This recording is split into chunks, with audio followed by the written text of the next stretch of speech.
بسم الله الرحمن الرحيم. يا أيها الذين آمنوا ادخلوا في السلم كافة ولا تتبعوا خطوات الشيطان إنه لكم عدو مبين. اللهم صل على محمد وعلى آل محمد كما صليت على إبراهيم وعلى آل إبراهيم إنك حميد مجيد. اللهم بارك على محمد وعلى آل محمد كما باركت على إبراهيم وعلى آل إبراهيم إنك حميد مجيد. گرامی قدر سامعین، سورۃ البقرہ آیت نمبر 208، اللہ رب العالمین فرماتے ہیں کہ اے اہل ایمان، جو تم نے ایمان کا دعویٰ کیا ہے، اب اس دعوے کے عملی نفاذ کا وقت آن پہنچا ہے کہ ادخلوا فی السلم کافۃ، آپ پورے کے پورے اسلام میں داخل ہو جاؤ، اور ولا تتبعوا خطوات الشیطان، شیطان کے قدموں پہ مت چلو، انہ لکم عدو مبین، وہ تمہارا کھلم کھلا دشمن ہے۔ ہمارے ہاں یہ ہے، اور یہ لمحہ فکریہ ہے، کہ ہم مسجد میں تو مسلمان نظر آتے ہیں، اور مسجد کی باہر کی زندگی، میں انتہائی افسوس سے کہہ رہا ہوں کہ ہماری باہر کی زندگی یہودیوں اور ہندوؤں سے زیادہ مشابہت رکھتی ہے۔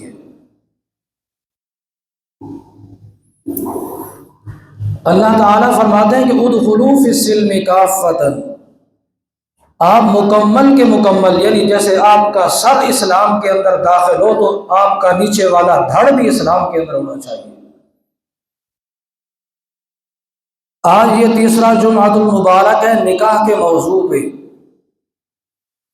ہم مسجد کے اندر مسلمان نظر آتے ہیں، باہر کے جتنے بھی کام ہیں ہمارے وہ ہندوؤں سے زیادہ مشابہت رکھتے ہیں۔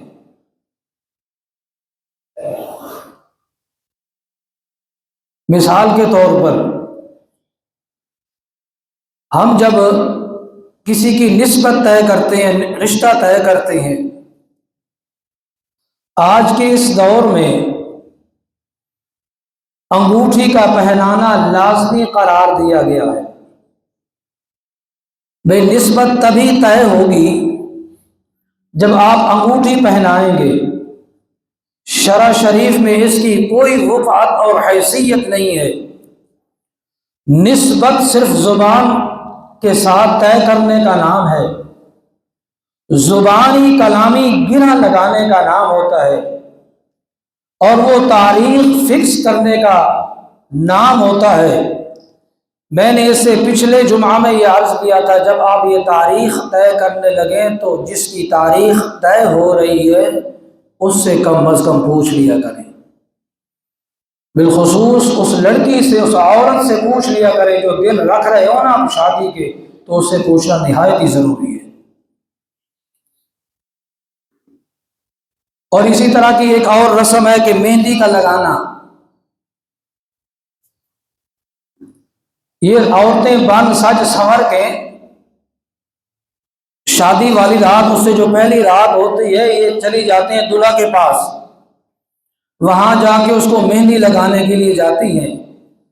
شریعت میں یہ اتنا بدترین جرم ہے جس کی مثال نہیں ہے۔ یہ اتنی بے حیائی اور بے پردگی کی علامت ہے کہ مسلمان کم از کم اس کا تصور تک نہیں کر سکتا۔ اور دوسری بات یہ ہے کہ مرد کے لیے وہ چیزیں لگانا ہوتا ہے جس کی خوشبو ہوتی ہے، جس کا رنگ اور کلر چڑھتا ہے، یہ تو عورتوں کے لیے ہوتی ہے مہندی لگانا، اور ہم نے سب کے لیے شروع کیا، اور عام طور پہ مشابہت بھی ہے مرد و عورت میں، کوئی فرق نہیں رکھا ہم نے مرد و عورت میں۔ اللہ کے رسول صلی اللہ علیہ وسلم نے ایسی عورتوں پہ لعنت فرمائی ہے جو مردوں کی مشابہت اختیار کرتی ہیں، اور ایسے مردوں پہ بھی لعنت فرمائی ہے جو عورتوں کی مشابہت اختیار کرتے ہیں۔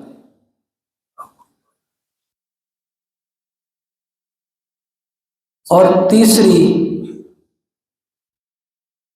وہ بارات ہے جو ہم ایک پورا لو لشکر لے کے، جس نے بیٹی دینی ہوتی ہے اس کے گھر پہ چڑھائی اور حملہ کرتے ہیں۔ یہ جدید دور کے جدید ڈاکو ہیں باراتی ہے جی، شریعت میں اس کی کوئی مثال نہیں۔ ایک بندہ آپ کو اپنی بیٹی بھی دے رہا ہوتا ہے اور آپ کی ڈیمانڈیں بھی پوری کر رہا ہو، آپ 200 بندہ بھی ساتھ لے کے جا رہے ہوتے ہیں اور اس کو کہتے ہیں کہ مینیو میں کیا ہے، آپ کو شرم آنی چاہیے۔ یہ ہم کیسے مسلمان ہیں؟ اللہ عز و جل نے اگر میری زندگی رکھی تو آپ دیکھیں گے میرے بچوں کی شادی، ہم کیسے مسلمان ہیں؟ 200 بندہ لے کے جاتے ہیں اور مینیو بھی پوچھتے ہیں اور اچھے سے اچھا کا مطالبہ بھی کرتے ہیں، یہ کم از کم شیوہ مردانگی کے خلاف ہے۔ رسول اللہ صلی اللہ علیہ وسلم نے ان باراتیوں کو ڈاکوؤں سے تشبیہ دی ہے۔ وہ پہلے زمانے ہوتے تھے ڈکیتی کرتے تھے، منہ کو چھپا لیا کرتے تھے، اب جدید دور میں ڈکیتیاں کرتے ہیں تو منہ پہ ہیلمٹ ڈال لیتے ہیں، اور جدید دور کے یہ جدید ڈاکو باراتی ہیلمٹ تک نہیں پہنتے، منہ تک نہیں چھپاتے، ان کو شرم تک نہیں آتی، اور آرام سے بیٹھ کے کھانا کھا رہے ہوتے ہیں۔ واللہ العظیم جب سے میں نے ہوش سنبھالا، جب سے مجھے مسئلے کا علم ہوا ہے، میں لڑکے والوں کی طرف سے کبھی لڑکی کے گھر میں نہیں گیا بارات کے ساتھ، سوائے نکاح پڑھانے کے۔ شریعت کا مزاج سمجھیں، شریعت کا مزاج بہت آسان ہے، بہت آسان ہے، بہت آسان ہے۔ اللہ کے رسول صلی اللہ علیہ وسلم فرماتے اعظم النکاح برکۃ ایسر مؤنۃ، فرمایا سب سے بہترین اور برکت والا نکاح وہ ہوتا ہے جس میں خرچ کم ہو، کم خرچ والا نشے۔ آپ بارات کی باتیں کرتے ہیں، آئیے میں آپ کو عبد الرحمن ابن عوف رضی اللہ تعالیٰ عنہ کی شادی کا واقعہ سناتا ہوں۔ رسول اللہ صلی اللہ علیہ وسلم کے پیچھے نماز پڑھی تو اللہ کے رسول نے بعد میں ملاقات فرمائی، عبد الرحمن ابن عوف کے کپڑوں کو تھوڑا سا رنگ لگا ہوا تھا پیلے کلر کا، فرمایا عبد الرحمن یہ رنگ تو عام طور پہ شادی پہ نظر آیا کرتا ہے، کہیں نکاح تو نہیں کیا؟ فرمایا یا رسول اللہ میں نے تو نکاح کیا ہے۔ اللہ کے رسول نے بھی نہیں فرمایا یار آپ نے نکاح کیا، ہمیں تو کیوں نہیں بلایا ہے؟ آج میرا رکن کوئی ایسے نکاح کرے، میں اسے پوچھتا ہوں یار آپ نے نکاح کر لیا، ہمیں تو نہیں بلایا۔ لیکن رسول اللہ صلی اللہ علیہ وسلم نے عبد الرحمن ابن عوف سے یہ نہیں فرمایا کہ آپ نے ہمیں کیوں نہیں بلایا، فرمایا ولیمہ بھی کیا کہ نہیں؟ یا رسول اللہ ولیمہ نہیں، فرمایا اولم ولو بشات، بکری کا بچہ ہی کیوں نہ ذبح کرنا پڑے، ولیمہ کرے۔ اللہ تعالیٰ نے ایک چیز آپ کے لیے حلال فرمائی جو آپ سے پہلے تک حرام تھی، وہ حلال والی نعمت میسر آئی ہے، اس نعمت کا شکرانہ ادا کریں اور ولیمہ بھی۔ عبد الرحمن ابن عوف بہت بڑے تاجر اور مالدار صحابی ہیں، اور عشرہ مبشرہ میں سے جس کو اللہ کے رسول نے جنت کی بشارت سنائی ہے، لیکن رسول اللہ تک کو نہیں خبر ہونے دی نکاح کی۔ اور اللہ کے رسول نے حضرت صفیہ سے جب نکاح کیا تو خیبر سے واپس آ رہے تھے جنگ سے، وہ باندھی بن گئی تھی، غلام تھی، اللہ کے رسول نے انہیں آزاد فرمایا اور راستے کے اندر ان سے نکاح فرمایا۔ اور ولیمے میں کیا تھا؟ بخاری شریف کی روایت ہے، اللہ کے رسول نے صبح شادی والی رات سے اگلی صبح فرمایا جس کے پاس جو کچھ ہے وہ لائے تک دسترخوان سجاتے ہیں، کوئی گھی لے کے آ رہا ہے، کوئی پنیر لے کے آ رہا ہے، کوئی آٹا لے کے آ رہا ہے، کوئی اور کچھ، کوئی کھجوریں لے کے آ رہا ہے۔ اللہ کے رسول نے ان سب کو جمع فرما کے ایک حلوہ نما تیار فرمایا اور فرمایا دسترخوان لگائیں اور صحابہ کرام کی دعوت ہے۔ یہ ولیمہ ہے، نہ اس میں گوشت ہے، نہ روٹی ہے، نہ تکلف ہے، نہ تصنع ہے، نہ بناوٹ ہے، کچھ بھی نہیں۔ اور ولیمہ ایک دن پہلے رکھنا یہ خلاف سنت ہے۔ عام طور پہ یہ ہوتا ہے کہ بیٹے اور بیٹی کی شادی اکٹھے ہو رہی ہوتی ہے اور بیٹی کی شادی پہلے ہو رہی ہوتی ہے تو ولیمہ بھی اسی کے ساتھ ہی کر دیتے ہیں، غلط ہے، یہ سنت کے خلاف ہے، یہ کوئی ولیمہ نہیں۔ اور اللہ کے رسول نے یہ بھی فرمایا کہ بدترین ولیمہ وہ ہے جس میں امراء کو تو بلایا جاتا ہے لیکن علاقے کے فقراء، یتامى، غرباء اور مساکین کو چھوڑ دیا جاتا ہے۔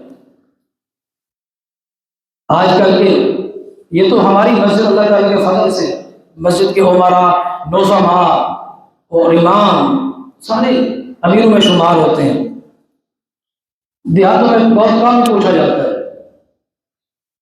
لیکن جب بندہ فوت ہو جائے تو امام کو پہلے بلایا جاتا ہے۔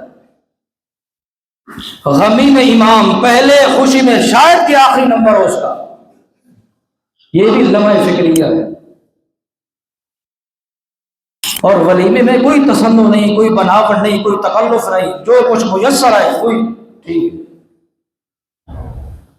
اس لیے اللہ کے رسول نے فرمایا آپ جتنا ہو سکے نکاح کو آسان کریں، نکاح کو آسان کریں گے تو زنا کے دروازے بند ہوں۔ ہم نے کیا کیا؟ ہم نے اتنا کیا کہ نکاح کو مشکل کر دیا اور غلط کام کو ہم نے آسان کر دیا۔ یہ ہماری بدقسمتی ہے۔ آپ کو کس نے کہا کہ اتنے لاکھ جمع کریں تو نکاح ہوگا؟ میں آپ کو بتاؤں کہ کتنے پیسے جمع کرنے پڑتے ہیں اور نکاح ہوتا ہے؟ حق کے باہر کے لیے صرف 10 درہم چاہیے، لا مہر لأقل من 10 دراہم، 10 درہم سے کم مہر نہیں ہے۔ وہ 30 گرام چاندی بنتی ہے، اس کی قیمت لگا لیں بس، یہ دے دیتی ہے۔ 2 گواہ ہونے چاہیے، ایجاب و قبول ہو، یہ 2 فرائض ہیں، ایک واجب حق مہر، باقی سنت ہے۔ اس میں امام مسجد کو بلانے کی ضرورت نہیں، کوئی اور بندہ نکاح پڑھا لے، اللہ کا خیر۔ کیوں مشکل میں ڈالتے اپنے آپ؟ میں نے تو کہا ہوا کہ مسجد میں آپ تشریف لائیں تو میں تو فری نکاح پڑھاؤں گا۔ آپ جب شادی حال میں 2 گھنٹے انتظار کرواتے تو پھر 10,000 تو بنتا ہے نا یار۔ آپ انتظار بھی کریں اور کہتے ہیں آپ فی سبیل اللہ پڑھا دیں، اچھی نیت نہیں ہے۔ آپ جیسے باقی شادی میں لاکھوں کروڑوں خرچ کر رہے ہوتے ہیں، امام کو دے دیں تو مسلمان تو بہت پڑتی ہے، جو نہیں دیتے نا آپ تو دیتے نا ماشاءاللہ۔ کتنے لوگ ہوتے ہیں جب امام کہے اچھا تو 5,000 بھی، مجھ سے 5,000 کیا کریں گے؟ 5,000 آپ کے بچے تو مٹی نہیں کھاتے۔